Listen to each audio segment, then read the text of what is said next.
Alright, thanks. So hopefully this is a little bit better.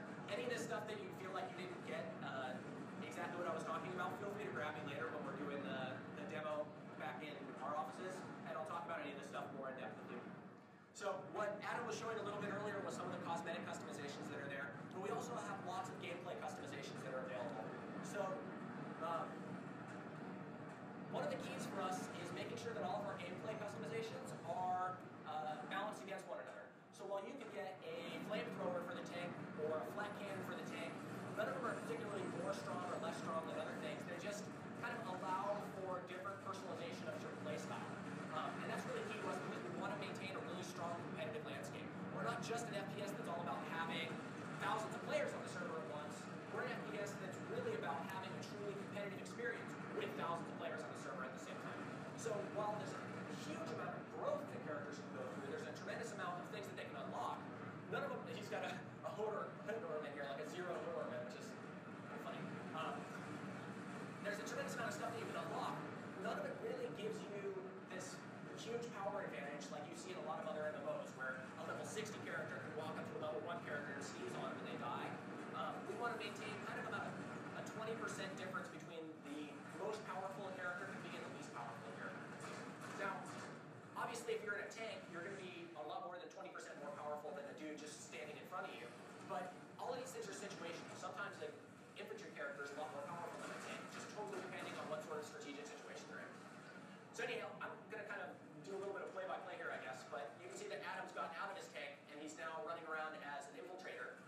Infiltrator is one of 6 different classes that we have in the game. Each one have their own unique roles to fulfill within the game. They have their own unique weapons they can unlock, their own unique abilities. He's playing as infiltrator right now as a sniper, which is one of the roles that you can play. And he has a squad mate that doesn't know to not stand in front of the sniper, I guess. But you can also play this character as a very stealth-oriented character, where, like we saw in the trailer, you sneak into an area and you just stab guys instead.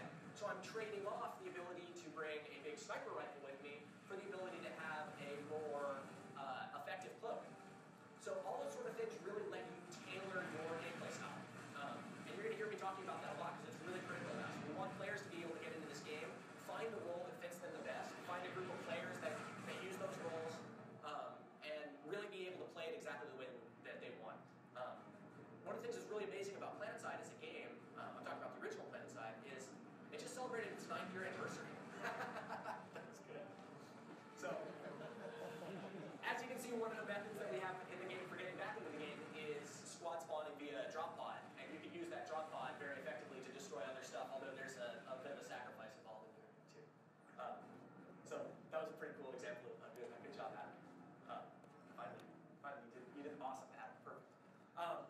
So here we have, okay, he's going through his character loadouts. So similar to vehicles like you saw earlier today, there's a large amount of cosmetics that are available in here, but there's also things like different kinds of personal shields that you can swap out. And these are going to give you things like maybe a stronger shield that lasts less time, or maybe a shield that's really good against explosive damage if you're trying to play as an anti-tank character, but not very good against large caliber bullets, so a sniper is going to be able to get right through that shield really quickly.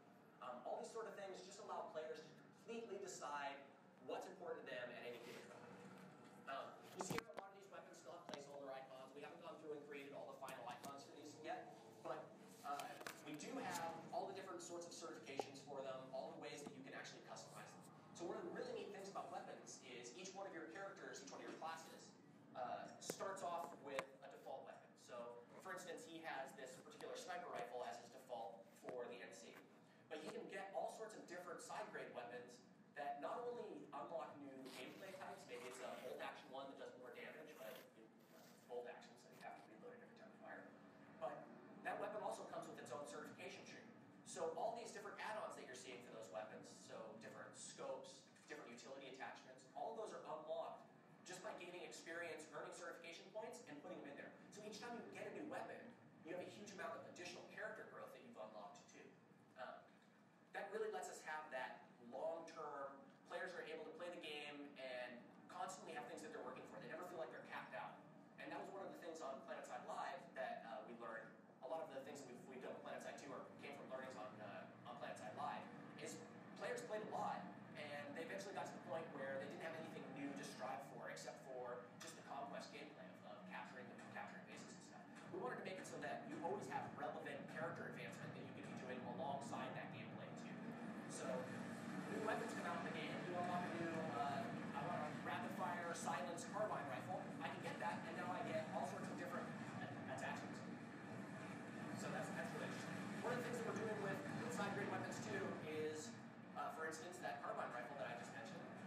might be able to have 10 different carbines as a TR light assault character. And each one of those is going to have access to different types of attachments. So they won't all have access to everything. Some might have access to more, but they trade that off, that versatility that they have with different attachments, for maybe having less damage or a lower total amount of ammo. But all of those trade-offs are completely up to the player. And I think that's something that's really key to us, is allowing players to just make sure that they have just tons and tons of options and tons of breadth of gameplay that they can go through. So I guess Adam's getting an airplane now. Adam has his own meme amongst the Planetside community for not being able to fly airplanes, so we'll see how well this goes.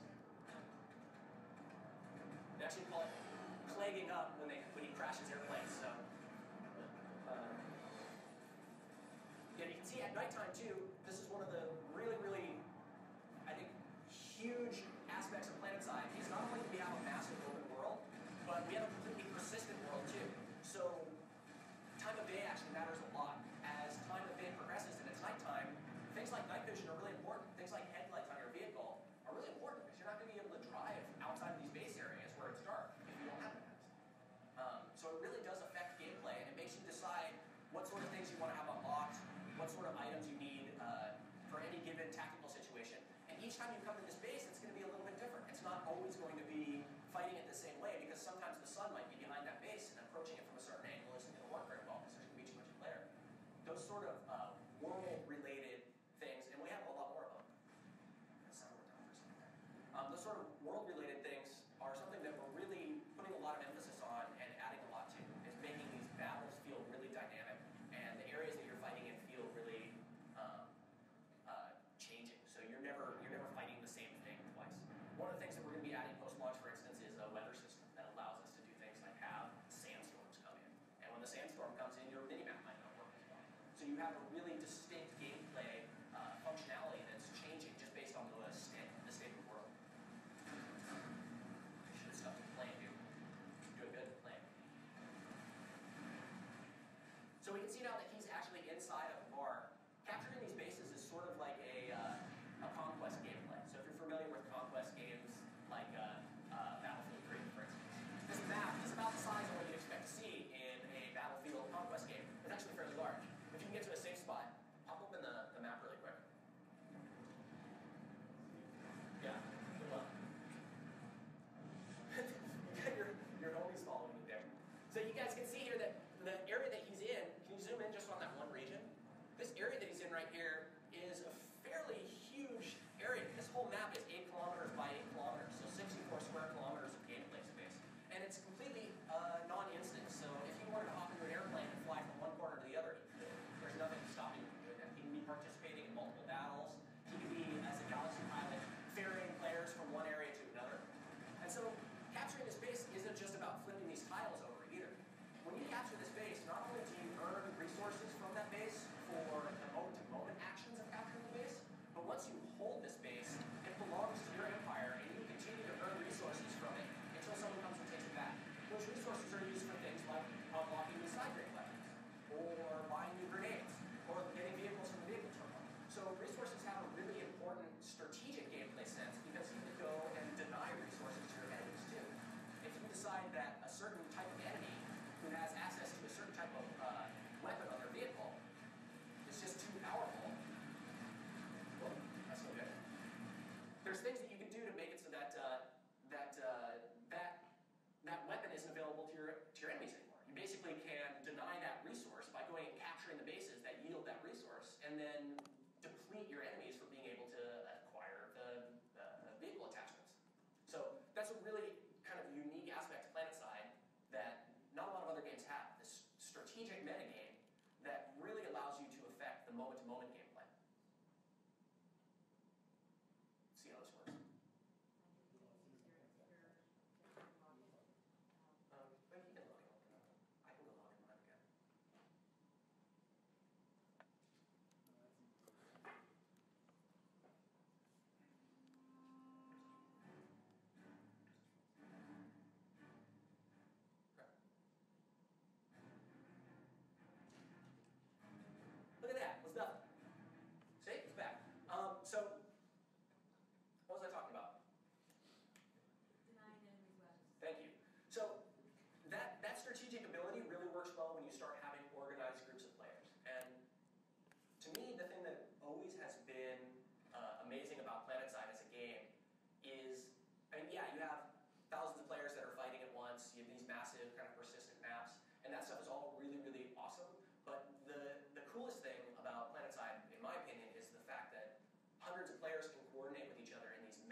do a pretty good job of it. I think EVE Online is an amazing example of hundreds of players being able to coordinate in massive battles. It's not exactly an action game in the same sense that Planetside is, though. So you end up having a truly action-based game like this with that back end that allows for hundreds of players to do it, and it's an experience that you can't get anywhere else in gaming. It's really unique, and honestly, once you play it one time, it's really difficult for you to go back to playing a kind of arena-based shooter game. I love a lot of different shooters. I love arena-based games too, but once you have this kind of game with the amount of breadth and depth that is in here, and the kind of camaraderie that happens when you're playing with the same group of 50, 100 players every night for weeks and weeks on end, and you're playing against the same enemies over and over again too, those sort of things really make playing an FPS game feel more three-dimensional. It really feels like you're playing with tactics that are... What's going on with those dudes? Just getting in, I guess. So those sort of aspects really make it feel like you're playing a game that has a little bit more depth to it. I mean, you end up having these shared experiences with the same groups of people, and you understand what different outfits, specialties are. When you see an outfit coming flying overhead and they have their specially customized galaxies flying overhead, you get a really good idea of, hey, you know what, we have some really awesome logistical players that are here. I've played with these guys before, they know where to land the galaxies, I know that this next base fight is going to go well, because some guys that I really trust and they know what they're doing are going to be there to help me out. That kind of feeling, honestly, until you experience it, it's kind of hard to describe. But once you do, it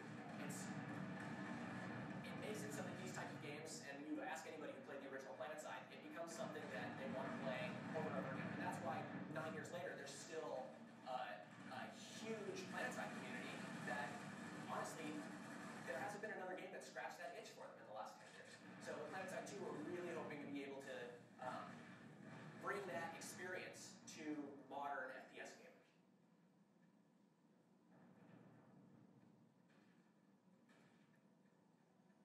So we have some disconnected players here and stuff, and we're kind of in the growing pains of expanding our beta out. So you guys got to kind of give us a break. So you can see here, like that kill screen is another place where we're doing things like reinforcing enemies. So you can get to see that guy who killed you. You'll know if that guy's killed you 10 times in the last 6 months. You'll be able to tell that that dude is an enemy that you've faced multiple times over a long period of time. So it's not just, oh, that same sniper killed me 2 times that last match, I really hate that guy. It's really building these longer, stronger connections with not only allies, but with enemies too. And of course you can see all the characters' customizations, what sort of specially customized armor and weapons they used, and it really helps you learn the game to be able to see your different allies and what sort of, or the multiple enemies that are attacking you, what sort of weapons they use. Maybe you know that you went to a bad spot because you saw that they were assisted by 5 other people, so you know that, oh, I walked into a giant army of guys, I should probably not go back in that direction anymore. So Adam's going through here now, and he's checking out some of the different gameplay customizations. Again, all these are going to be unlocked via certifications in the game. So this vehicle that you get, you'll get it by default, and everybody's going to have access to it. We're a free-to-play game, but we're not doing any sort of, you have to be a member to drive vehicles. We don't have any